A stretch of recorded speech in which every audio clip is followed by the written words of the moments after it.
Let's go back to the phone lines, talk to Mark in Vancouver, British Columbia, Canada, KARI. Hi, Mark.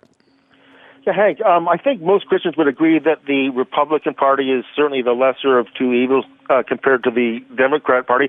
But most of mainstream Christianity seems to take the position recently that it would be an absolute disaster if the Republicans don't win this election compared to the Democrats. What would you say? Well, I think there are a lot of things that we have to take into consideration. Take it away from parties and just look at issues. And that's really what you want to vote on, based on the issues and who represents the issues that are so important for the furtherance of the gospel. You think of issues like religious liberty or abortion and euthanasia. You look at issues that have to do with social engineering. And I think when you take all of that into account, you walk into the voting booth and you make a reasoned decision. But as I've said many times on this broadcast and in other venues, the ballot box is necessary, but it is not sufficient.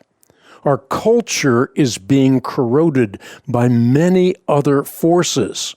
So even within administrations that are relatively conservative, you have this great apostasy taking place within cultural norms. So the culture itself is being corroded by the educational institutions, and many other institutions as well. So I think it's important for Christians to be a leavening force in the culture and not put all their hopes in government. Governments come and go, but we can change the culture by changing the hearts of people. Pagans are always going to exercise their job description. What else would they do? But Christians, oftentimes, they fail to exercise their job description. They're not a leavening force. In fact, many are swept up in the kind of sensationalism that I was talking about in the opening of the broadcast today.